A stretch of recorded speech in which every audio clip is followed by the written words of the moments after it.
Hello and welcome to an episcopal odyssey, something that's been in my mind for a little while, and apologies first of all, I suppose, to those who were expecting another edition of the Pope of Woke.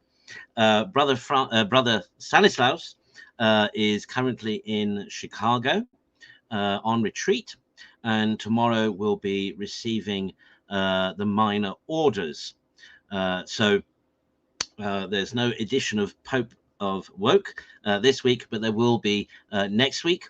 But of your charity, please hold Brother Stanislaus in your prayers as he takes the first steps to begin to realize a long-held vocation to the sacred ministry. But instead, a little later this evening, we're going to replay some episodes of the Pope of Woke. So if you've missed episodes, if you want to catch up, then I suggest watching those later on.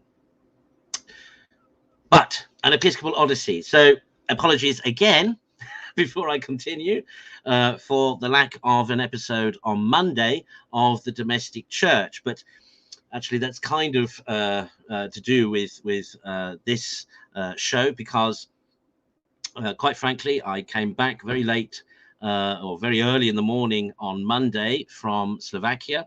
I had a raft of things on my desk to come back to, and of course, sorting out my luggage, etc., etc. So I was quite, to be brutally frank, I was too exhausted on Monday evening to present an episode of the domestic church. So there will be an episode that will return this Monday coming without fail. I absolutely promise you. Now, so today's show. So an episcopal odyssey, this is something that I've had in mind in concept for a while, something that I was, and I still might, confine to the Patreon channel. But this is the first episode, as it were, a sort of first tryout of this format. And essentially, an episcopal odyssey refers to the title of a letter penned by Archbishop Arnold Harris Matthew, who is in many ways one of the progenitors of the old Roman movement, and ultimately from whom my apostolic succession derives. And it was the title of a letter that he sent to Archbishop Randall of Canterbury, explaining the old Roman raison d'être, the reason for our being. And so I had this thought of perhaps now and again, not perhaps as a deliberate series, but just now and again as a kind of informal format, presenting a show under that title to give viewers an idea and appreciation of, I suppose, my ministry, because people may, of course, have all sorts of assumptions about what my ministry might be and what it might entail. So in many ways, this is a kind of exercise in apologia, by way of giving it insight and explaining what it is that I do and how I do it and why I do it, etc. And I think this will be, sort of ad hoc, in the sense that, sometimes my life really is quite boring. Other times, exciting things happen, like the recent trip to Slovakia. So I will probably do these shows as and when I feel there is something that is perhaps going to be of interest to you, to viewers. So as some of you, I hope, will know, because hopefully some of you were praying, we had last week a visit to Slovakia, there to ordain minor orders and a major order of some diaconate. And this is a first for us as old Romans to be in Slovakia. I was, of course, coincidentally there at the same time as the Holy Father, as Pope Francis. No, we didn't meet, but we were there at the same time. I was, frankly, very busy, and he was there too short a time, really, for the possibility of any kind of interaction. Not that I'm certain that if I asked for an audience, I'd have been given one, but nonetheless, there was no time for me, certainly, to make an appearance at all the various events that he was at. Suffice to say that Slovakian television, though, was very good at keeping us all up to date on what the Holy Father was doing. He seemed practically to be perpetually on television, not just for the events themselves, but for the endless newsreel coverage afterwards. But it's interesting that though we were in the same city, Bratislava, the capital of the country, and though it was quite obvious that a papal visit was happening, because along the bridges, for example, they had posted flags, one of the Holy See and one of Slovakia. So it was obvious, that there was a papal visit going on, but interestingly, he was never where I was at, and I was never where he was at. And if it hadn't been for the television, to be honest, I wouldn't really have known that he was there, in the sense that going around the city myself, there were no great crowds of people. Clearly, from the television reel, obviously some people did turn up where he was, but it's interesting that a few weeks prior to his visit, they had decreed that only those who had been vaccinated would be able to attend the papal events.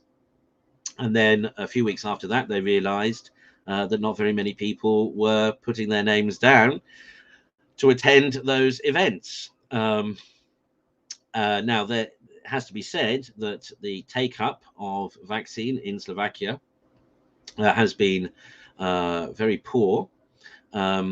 Largely, and this is, I think, appreciable when you understand the history of the country, largely because being a former communist state, the people are naturally wary of state-imposed or advocated interventions, particularly medical interventions. There were all sorts of horrors that went on during the communist era, and so for appreciable reasons, and particularly those who live in the rural communities, etc. Anyway, the vaccine take-up has not been very great.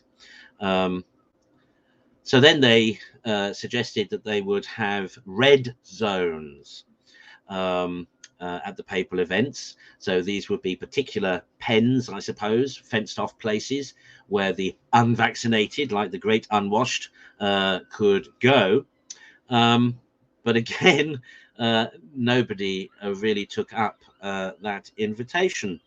So they covered it on the news by saying that the red zones were for spatial distancing between the pens of the crowds at the papal events. But the truth of it is that nobody was all that interested to go. It sounds perhaps a bit churlish to say, but nonetheless it's true, and has been an observation made by many on all sides during the pontificate of Pope Francis. He is not as popular as perhaps the secular press would otherwise like us to believe he is. That is to say, that although the secular press adore Pope Francis, clearly the faithful are not quite so enamored, perhaps for all sorts of appreciable and obvious reasons. But it's known, for example, that prior to COVID, that the new Pope was not drawing anything like the crowds to St. Peter's Square for the Wednesday Angelus, as did, say, his predecessor, Benedict XVI, who, of course, the secular press hated and slighted and nicknamed the Nazi Pope. But those who have true, I would say, Catholic hearts certainly were drawn to Pope Benedict, and certainly it would seem, and perhaps harsh for me to say, but repelled by Pope Francis. But I have to be careful, of course, because recently the Holy Father himself has decried those clerics who speak ill of him, and who should instead be open for dialogue. But I have to say, Holy Father, that if you go around calling people bad names, you can hardly expect them to approach you for dialogue. One of the sadnesses for me about the resignation of Pope Benedict was that we were just about gearing ourselves up to seek a dialogue of some kind. And I think with Pope Benedict, we might have fared better than certainly were ever likely to under Pope Francis. And with the publication of Traditionis Custodes, of course, the likelihood of anyone from tradition being given a fair hearing by the Holy Father is moot, I would say, at best.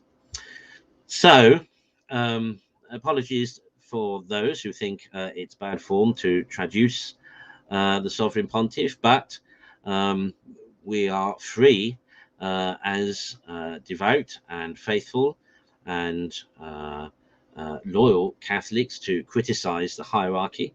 It's an unknown rule, in fact, in canon law, that the faithful have the right to even proffer correction to the hierarchy. Very few do, of course, which is a great shame, but except, I should say, incidentally, if you haven't seen it already, if you search for it on the front page of, literally, if you go to the search box on the front page of www.theoldroman.com, there is a letter that is being put together from faithful Catholics, primarily from France, but across the world, who are traditional or who have an appreciation for tradition, and not incidentally just Catholics, anyone, in fact, who recognizes the importance and the significance and the relevance of the traditional Latin liturgy, is welcome to sign an open letter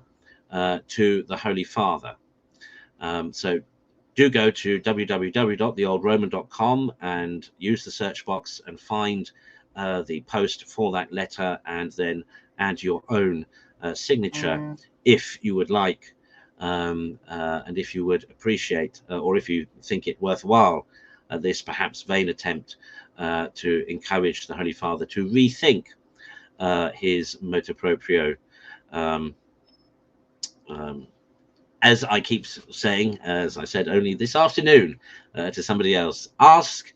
All you can do is ask. Ask and it will be given unto you. Who knows? Perhaps the considerable criticism that the Holy Father has faced since issuing the motu proprio, perhaps an open letter from thousands, if not hundreds of thousands, of concerned Catholics may persuade him to rethink things. Certainly, he ought to rethink, I think, personally, I think his approach to traditionalists, especially those within his own structures. It's a worrying time for a great number of otherwise faithful Catholics. But that said, I think it's also a time and an opportunity for many to begin to wake up and, if you pardon the expression, to smell the coffee and realize the extent of the crisis in the church today. it is in a very bad way. For a pope to suggest, as he did only a couple of days ago this week, that tradition or that history or the past is something that should be forgotten and left behind, that's a very worrying attitude indeed, and certainly one that I would not commend.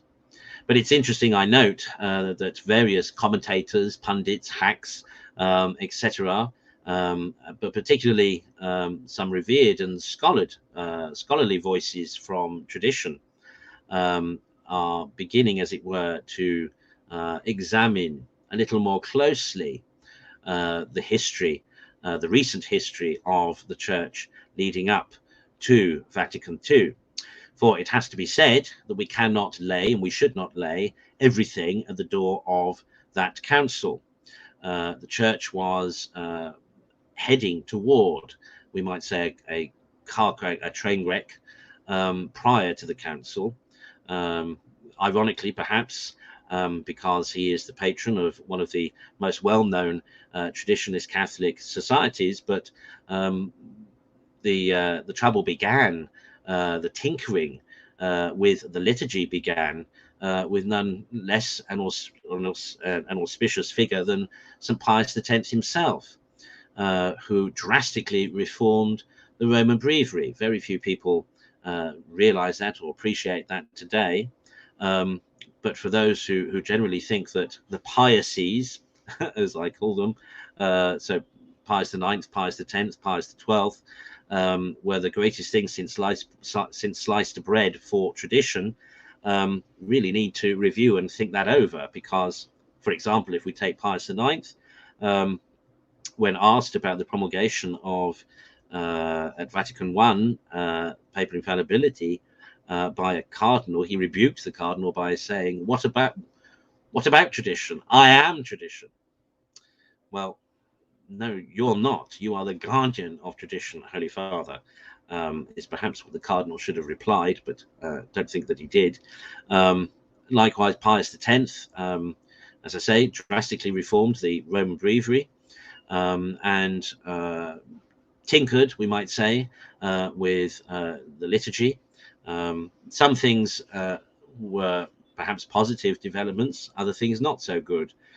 Positive perhaps would be the encouragement to more frequent communion by the faithful, by the laity. Certainly that, I think, overall is a positive development, except that, of course, today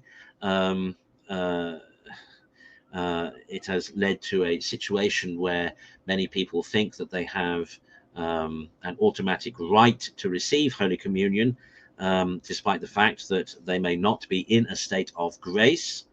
And likewise, sadly, a greater profanation of the sacrament, as so many Catholics today receive the Holy Eucharist, but according to the Pew surveys, not recognizing nor discerning the body, blood, soul, and divinity of our Lord Jesus Christ, and in doing so, actually condemning and damning themselves for eternity. If we take seriously the admonition of St. Paul about those who eat and drink, not discerning, in other words, not recognizing, not believing the body and blood of the Lord, and doing so unworthily, in other words, not in a state of grace. So often we hear these people variously who complain about being turned down or turned away from communion, as if they have an automatic right to the Eucharist. Nobody has an automatic right to the Eucharist. It is a very great honor and a very great privilege, and God, in his love and mercy, is extremely generous and gracious in his kindness towards us, in enabling us to have access to the Eucharist, and to be able to truly and fully and wholly commune with him in Christ through the sacrament of his love. But unless we are shriven first, unless we are in a state of grace, And unless we truly believe that the body, blood, soul, and divinity of Christ is wholly and utterly present in the Eucharist, if we fail on those two criteria, we are eating and drinking damnation to ourselves, as the apostle puts it. And that, of course, is part of the reason for the great controversy over the giving of Holy Communion to pro-abortion politicians. This, of course, came up. Somebody said to me the other day, it's no longer ex cathedra statements that we should worry about, but ex aeroplane statements. Of course, Pope Francis couldn't help himself but answer a question about the reception of Holy Communion, particularly by pro-abortion, supposedly Catholic politicians on the plane back from Slovakia, or was it Hungary? I'm not quite sure, one of the two, and betrayed there his own, it would seem, lack of comprehension concerning the august nature of the reception of Holy Communion and of the great importance of the worthiness of those who receive it. Now, unless and before somebody accuses me of it, I'm not here advocating some kind of Jansenist approach to the receipt of Holy Communion, but let us be clear that Holy Church herself, for centuries, has required that those who present themselves to receive the Holy Eucharist take care to do so, to ensure that they are properly prepared to do so, that they are properly worthy to do so, that they have made confession of certainly mortal sins and received absolution, and of course that they wholly believe what Holy Church teaches about the Eucharist. But Pope Francis, I mean, he even admitted, though he said it was a mistake, but he even admitted that he had given Holy Communion to a Jewess, to a woman of the Jewish faith. Now, he says it was by mistake, but who knows? He otherwise says that he has never been in the position or a situation where supposedly an outspoken pro-abortion advocate politician has ever presented themselves to him to receive the Holy Communion. Now, quite frankly, I take that with a pinch of salt. I am sure that during his time in Buenos Aires, that Catholic politicians advocating for abortion and same-sex weddings, etc., almost certainly presented themselves to him for communion. He being known to be, shall we say, sympathetic. And of course, there was a rumor not so long ago that President Biden, during his visit to Europe for the G7 summit, visited Rome. Now, not telling, I can't believe that a Catholic president did not have some kind of audience with the Holy Father, and certainly it would seem strange that such a personage would not attend a papal mass. Who knows? Perhaps they put a they issued some kind of ban on pictures or photos being taken, but it seems very strange to me. And certainly Biden seemed to intimate before he went that he expected and had every intention to meet the Holy Father while being abroad, and even to receive Holy Communion. At the same time, of course, remember that Gregory, Cardinal Wilson of Washington, D.C., had said that, had given communion to Biden and said that he would continue to do so. And this, of course, is despite the fact that it flagrantly is against canon law. You know, those who advocate abortion, those who are complicit in any way re-abortion, and that includes the promotion of it, are automatically excommunicated. In other words, they automatically are barred from receiving the Holy Eucharist. Now, I've not heard of any dispensation having been given by the Holy See absolving President Biden. I suppose it could be that he makes a confession before he receives Holy Communion, and in that confession admits his fault, receives absolution, and therefore is perhaps momentarily in a state of grace and able to receive the Holy Eucharist. But somehow I doubt that that happens. And of course, the great shame and the great worry and the great concern about this sort of behavior is that people assume then that others can get away with it too. And then, of course, it makes a mockery of the church's law, of the church's teaching, of the church's discipline, of the church's praxis. And this is not something that should be exposed by the bishop who is supposed to be head of the church, let alone those who are supposed to be princes of the church, the cardinals.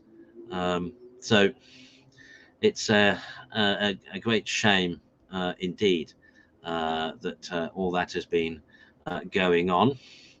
But nonetheless, it's endemic to the situation that the church finds herself in at this time. This, as I've spoken of before, I think in Unscripted, this topsy-turvydom, where black is white and white is black and up is down and down is up. Whereas Brother Stanislaus says, what once was is not now, and what now is always was. This is the confused thinking it would seem of the Holy Father. One has to wonder, actually, if both President Biden and Pope Francis are experiencing dementia or senility or some kind of mental health issue. Both of them do not seem, from my humble opinion, such as it is worth, do not seem to be on top of their game, really. Both of them seem to make terrible faux pas in public relations, despite the otherwise general appreciation that the secular press gives them, or should I say the woke press, the MSN press. They seem to make terrible gaffes left, right and centre, making confusing statements and leaving it for spokespersons to have to mop up the mess afterwards. Very strange and interesting times we live in, as the Chinese would say. Interesting times. So that's my fourpenneth about about that.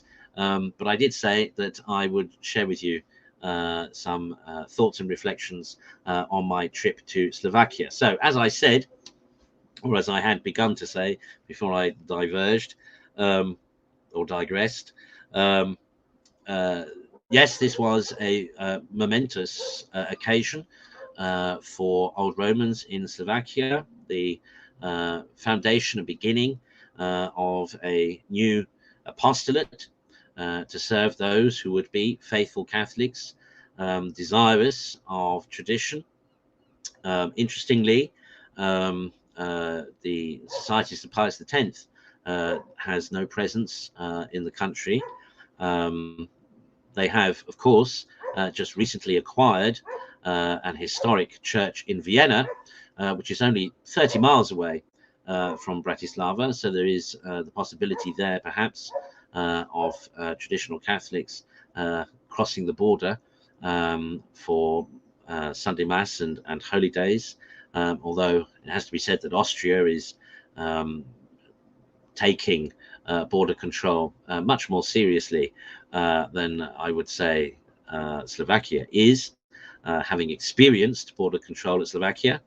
I, of course, flew in on Sunday the 12th of this month to Slovakia late in the evening. Flew into Vienna. At Vienna, I had to produce all the various paperwork and before they let me into the country. And perhaps they only did so because I was transiting. I was going straight to Bratislava. But when we got to the Austro-Slovakian border, the border control soldiers were just standing at the side of the road, gassing and smoking, and waving all the cars through. So there was no cross-border check, whether for passport or for COVID status, etc. We were just waved through, as opposed to the other side, because at least for a mile or more, and dual carriageway, one direction, there were cars queued up to go from Slovakia to Austria. But the road from Austria to Bratislava was clear. So I thought that was interesting to note, despite the fact that the Slovakian Interior Ministry and basically says that the country is closed when you search to find out what you need to do to be able to get into it. On the ground, in actual practice, things are rather, shall we say, laissez-faire. So we entered Slovakia without too much problem, and almost immediately went to the hotel because we had a full schedule for the next day. Rose was greeted by mine host and taken to offer mass, and then proceed with some subconditional confirmation, and then to discuss and to go through the liturgy, and then with the as they call them here in the UK, we would call them the Master of Ceremonies. In Slovakia, they call them the ceremoniary. So we had a long meeting going through the liturgy. If you've ever attended a traditional, that is Tridentine, Pontifical ordination Mass, then you will be aware that these are long ceremonies. We were fortunate that they were taking place on the Feast of the Exaltation of the Holy Cross.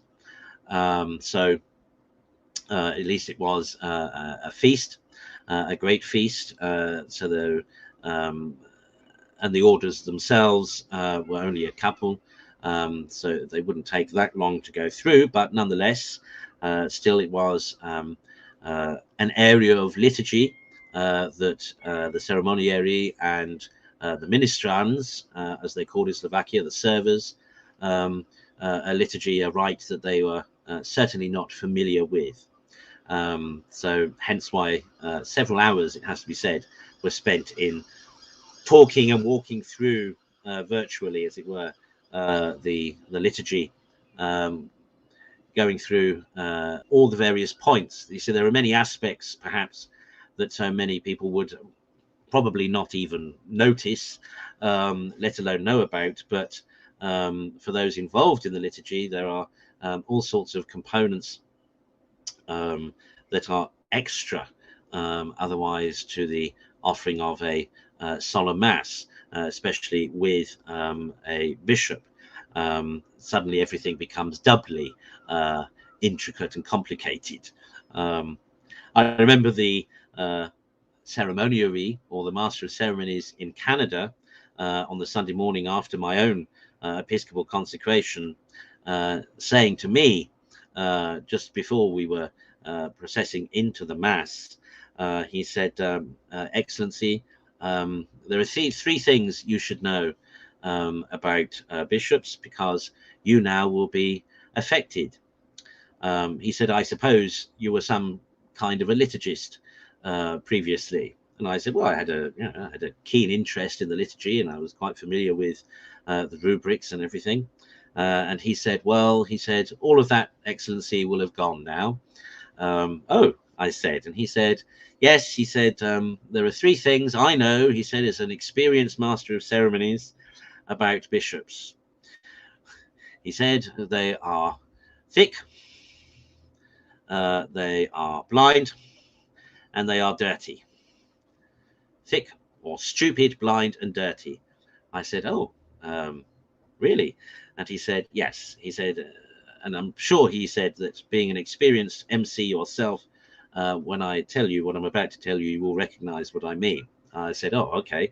And then he proceeded to say, well, of course, they are blind, because you have to lead them everywhere. You have to guide them everywhere. You know, you have to give them a little shove on the elbow, face them in the right direction. You have to point at everything in the book so that they say the right thing at the right time. So obviously they are stupid. He said they are so they are blind.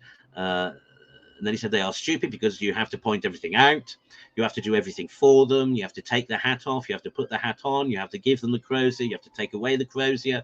You have to dress them. You have to vest them. They can't do anything for themselves.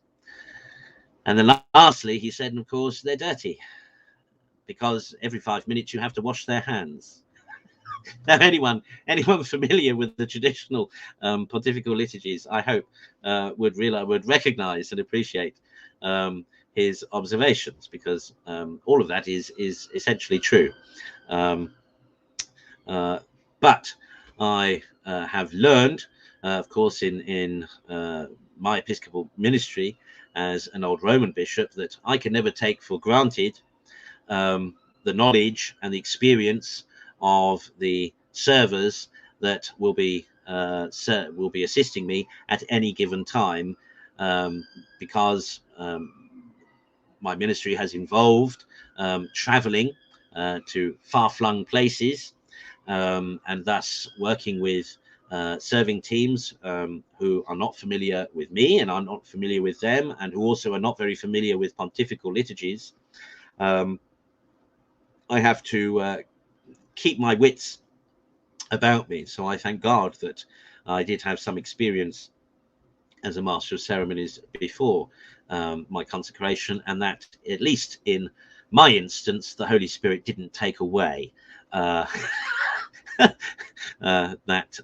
knowledge and wisdom, so that I'm fairly able to keep my wits about me during the pontifical liturgies, and whisper, if I have to, any directions to the ceremoniary or to the acolytes and servers or assisting clergy around me.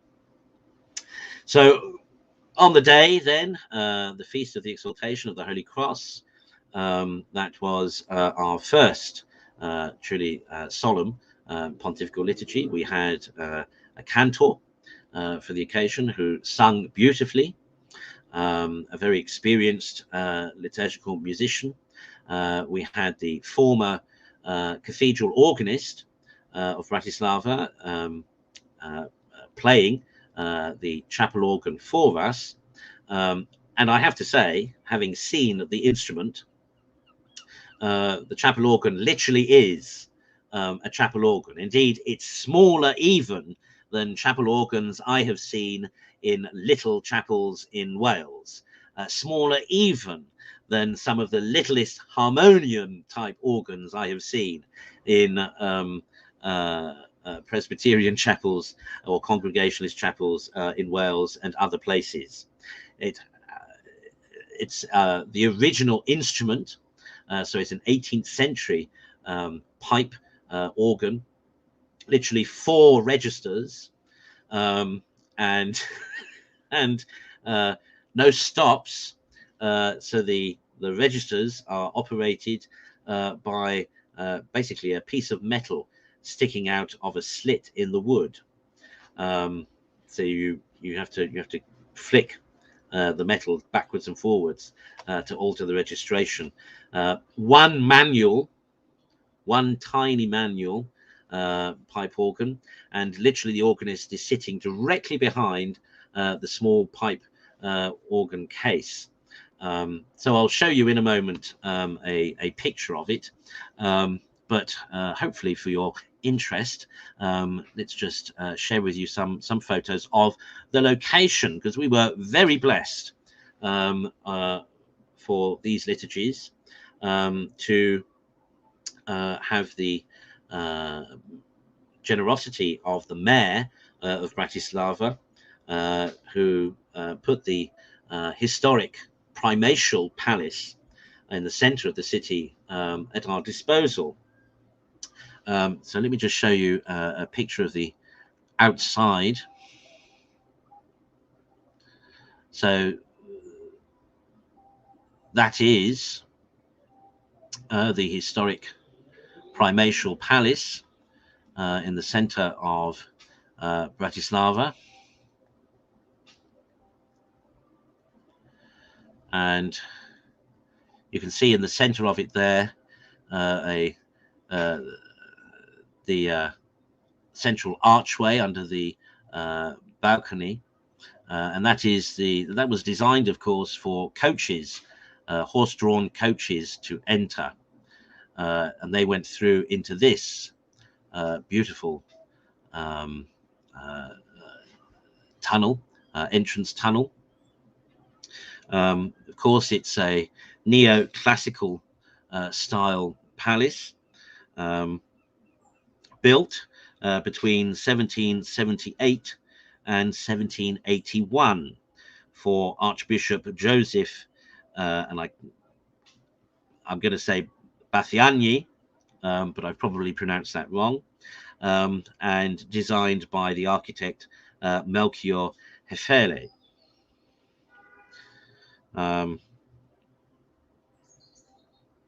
This is the central courtyard, which that tunnel enters into.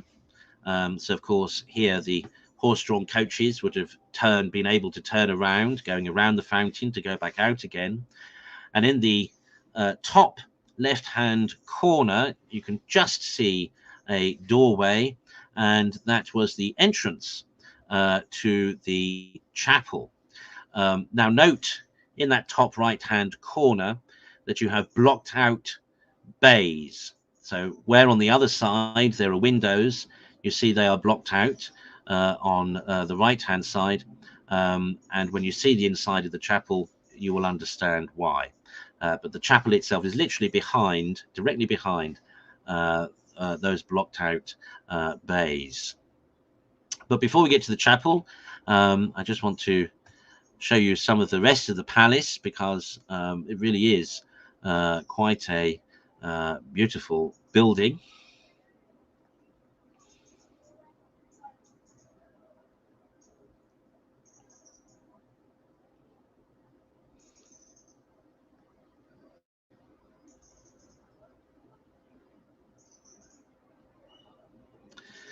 And of course, it contains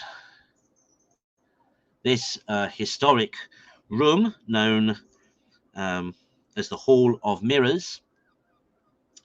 And in 1805, this room witnessed the signing of the fourth Peace of Pressburg, ending the War of the Third Coalition with Napoleon Bonaparte.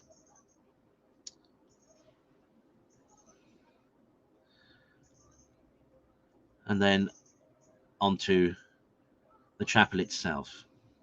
So you can just about see in the very top center, or just off center, above the high altar, you can see where the windows are open, but you can understand looking at the side walls, the side altars, where those bay windows are blocked out.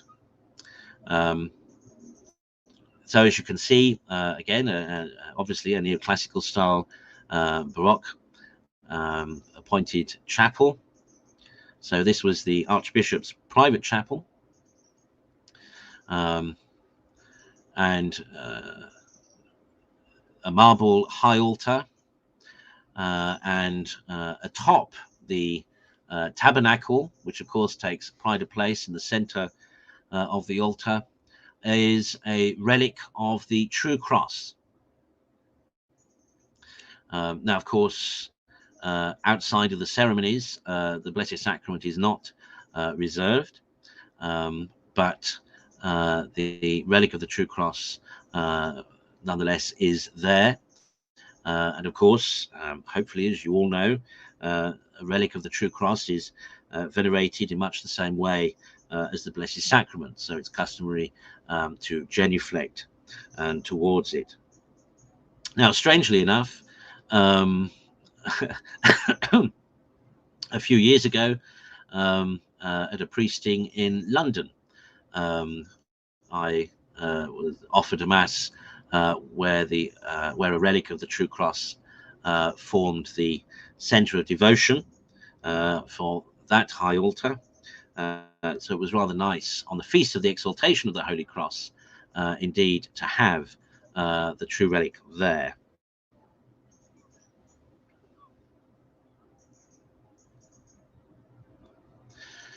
Now, here gives you a perspective of the chapel looking to the liturgical west. As you can see, we pontificated from the fallstall, from the chair. And there in the top left-hand corner of the photograph, you can see the chapel organ. Now, this photo actually was taken from the Ember Saturday, the subdiaconal ordination. But you can see, so there was a schola of 4 professional voices on that occasion, singing from the organ gallery. But you can see that that's the entirety of the organ is in that organ case. And that is the original 18th century instrument and case.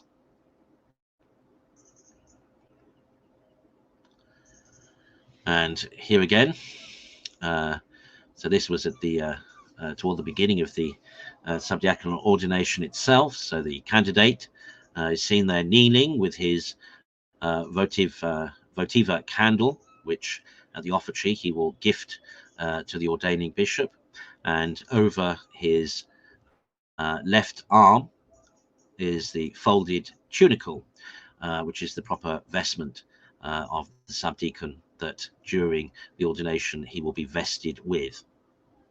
And there I am seated, center of the altar, and reading the admonition to those who are presenting themselves for ordination as subdeacons.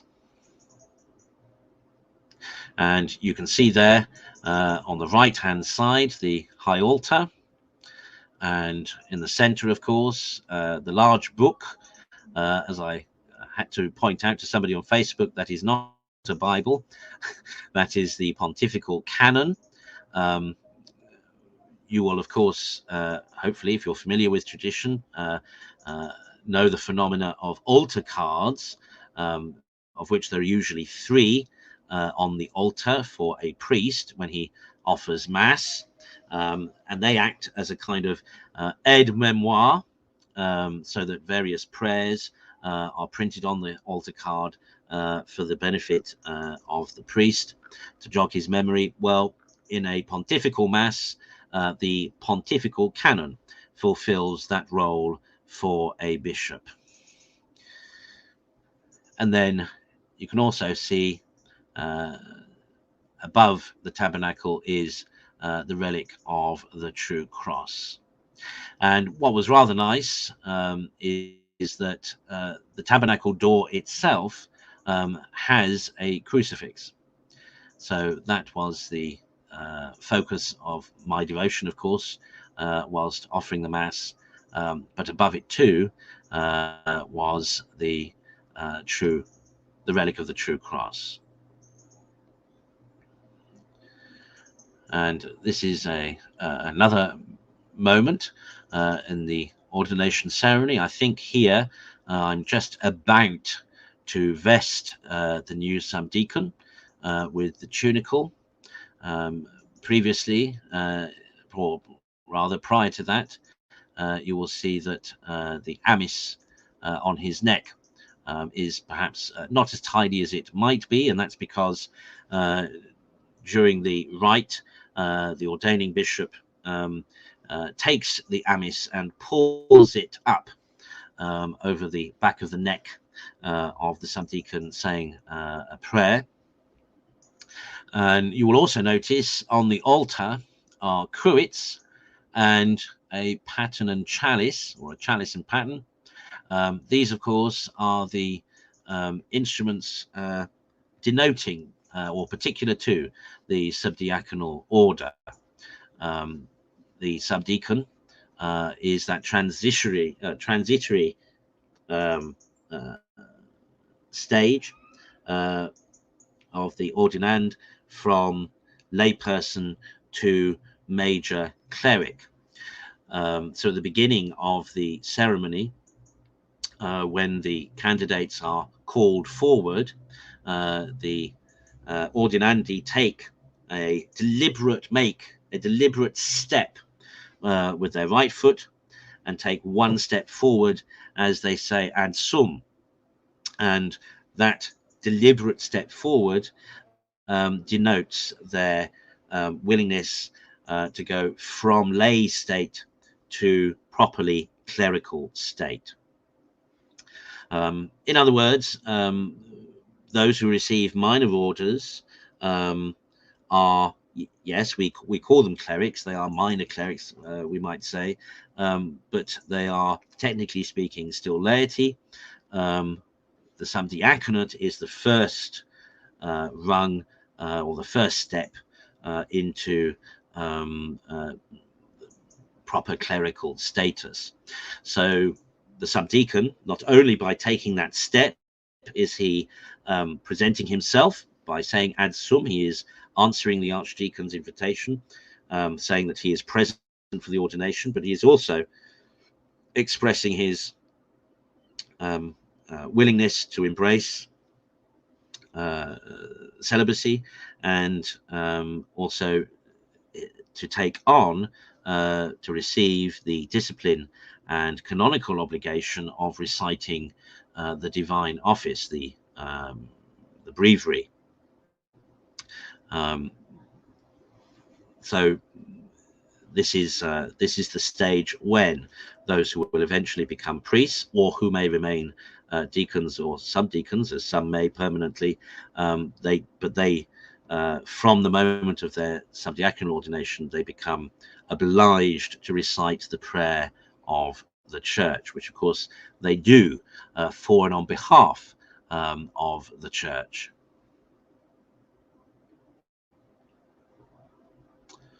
And oh yes, that's the homily. And again, you can see the cruets and the chalice and paten on the epistle corner of the altar. And again, you can see that blocked in bay window, as it were, that from the courtyard you can see is blocked.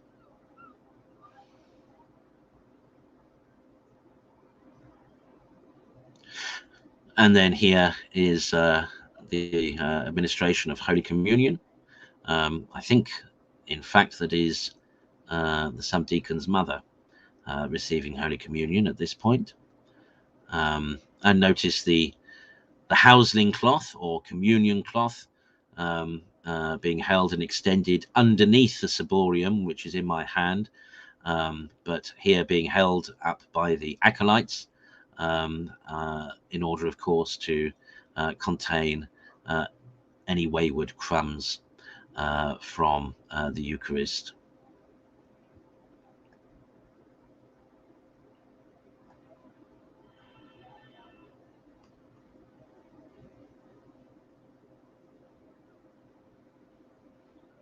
So So some photos there of the chapel and of the ceremonies. Now, of course, there were two. So the Feast of the Exaltation of the Holy Cross, obviously the vestments then were in red, and then on the following Saturday, which was an Ember Saturday, the subdiaconal ordination, of course, that was in violet vestments. And yes, and it has to be said that the ceremoniary and the ministrants, the servers, bless them, did ever so well, all things considered, and so too did the cantor and the schola, respectively. Of course, the chants for the gradual, there are of course 4 graduals on an Embertide Saturday, and these are only heard once a year, so they're not terribly well known, and it has to be said the schola did extremely well. I did advise them beforehand just to take their time and to focus on the notes, and the phrasing will come. So I'm glad to say that they took that on board and did very well indeed. Of course, during the subdiaconal ordination, we had the Litany of the Saints, and that's a particularly favourite moment of mine during ordinations, invoking the intercession of the saints for those who are being ordained. Now, thoughts otherwise about the state of things in Slovakia. Well, as I said before, we old Romans are making the first foundation of a traditional Catholic apostolate in Slovakia. Interestingly, during the communist era, the church was at various times permitted and not permitted, but when or immediately following the communist era, the church itself in Slovakia was liturgically quite traditional, quite conservative, but sadly over time that quickly dissipated, I suppose, as the church became more in contact and communication with the ideologies and praxis of others, Catholics in other countries. So sadly, the so-called spirit of Vatican II entered the Slovakian praxis, and everything began to go sadly awry. So that, in one respect, if you're used to bad liturgy anywhere else in the world, then you will find bad liturgy in Slovakia. Sad to say. But until now, there has been very little, it would seem, on the surface, desire for tradition. However, all of that clearly is not the case. I met during my time there both laity and clerics who clearly have a desire for and an affection for the traditional rite, and for a more traditional and dignified consideration, re the liturgy and re the devotion and praxis of the faith. I met well, just about every other person I was introduced to, it seemed to me, had been a former seminarian, and clearly part of the issues common to their experience, sadly, were were the lack of interest and reverence, and even, we might say, animosity toward the traditional liturgy and to traditional piety, and of course to traditional theology. And it has to be said, the lax moral praxis of the clergy. So that those things that are not good elsewhere are sadly also to be found, it would seem, amongst some of the clergy there too. Inappropriate behavior, attitudes, shall we say, infidelity to vows of celibacy and chastity, a lax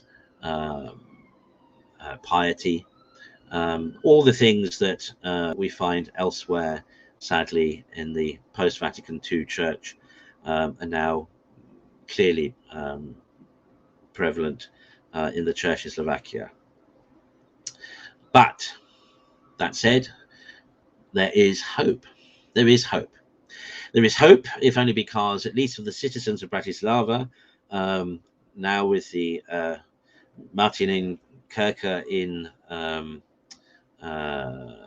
Vienna, there is a decent traditional mass to be able to go to and to experience. And because now, of course, there is an old Roman apostolate founded in Slovakia, Dr. Sikora, who is now the only subdeacon in the whole of Slovakia, is keen and eager to develop a ministry and apostolate for tradition in the country. So there is everything to hope for, and of course there will be, of course it won't be easy.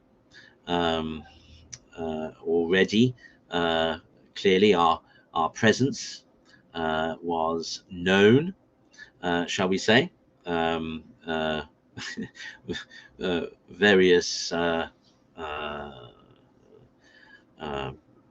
Various whispers came to our ears about us.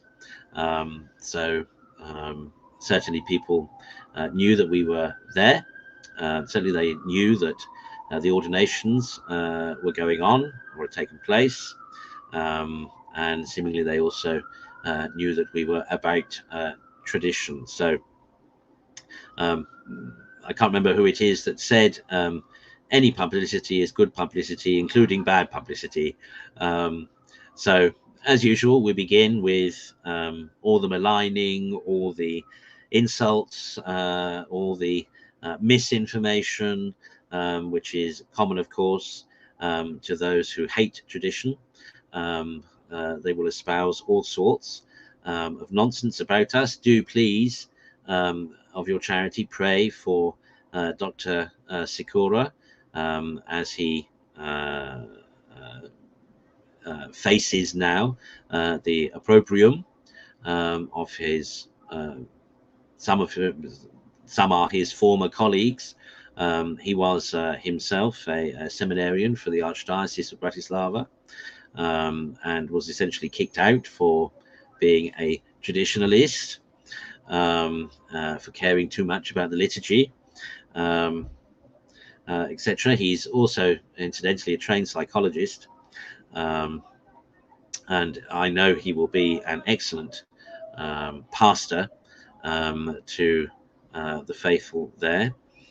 So do please pray for him, because it's already started. He will, of course, be slandered left, right, and centre, certainly by the powers that be, who, of course, be fearful of the presence of tradition. Their concern, of course, as usual, is their only concern is losing more people. as with everywhere else in the Novus Ordo Church, the church in Slovakia has declined in numbers considerably, and no doubt will continue to do so. But that does not, of course, mean that the church itself ultimately will demise, and especially not now that we have an old Roman presence and the continuity and constancy and fidelity of tradition in that place. So there we are. I hope that was of interest, and I hope you will pray for our new apostolate there in Slovakia. Tomorrow, of course, as I said earlier, Brother Stanislaus is receiving the minor orders, so do please hold him in your prayers, both for the rest of today and for tomorrow. I know he will be spiritually preparing himself now in retreat for the reception of those many graces tomorrow, and for that, those first steps towards the realization of his clear calling to the sacred ministry. So do hold him in your prayers too. And I don't think that Brother Stanislaus will be joining us for Unscripted, but hopefully Bishop Kelly will, and hopefully Father Tom, I believe, is intending to join us as well. So please do tune in for that tomorrow after the evening Angelus. Tomorrow's Mass, of course, that will be the next live broadcast on this channel, the traditional Latin Mass for Our Lady on Saturday. Today, of course, remember, was the Feast of Our Lady of Walsingham in England, and Our Lady of Ransom elsewhere. So, as I asked and suggested in my homily this morning, please do pray for the conversion of souls. Pray for the conversion of your loved ones, of your friends, of your colleagues, of your neighbors, of your community, of our societies, respectively, and our nations. Be as fervent as St. Monica was for the conversion of her son, St. Augustine. Ask, and it shall be given to you. Seek, and you shall find. Please do pray, especially today, but always for conversions. But today, particularly, remember to ask for Our Lady's prayers, as Our Lady of Ransom, and indeed as Our Lady of Walsingham. Our Lady, of course, has particular care and concern. She has the same love as her son Jesus for the salvation of souls, and you can be assured of fervent prayers by her if you ask her to join yours for the conversion of those you love and those you should love. Well, bless you and thank you for your kind attention. I hope that you will join us for any or all of those upcoming broadcasts. And meanwhile, I will leave you with a blessing. In nomine Patris et Filii Spiritus Sancti. Amen. Sit nomen Domini benedictum, ex hoc nunc usque in saecula, haudetur nos in nomine Domini, qui feci caelum et terram. Benedictio Dei omnipotentis, Patri, et Filii, et Spiritus Sancti, descendet super vos, et maneat semper. Amen. God love you, and we'll see you again online soon. Take care of yourselves.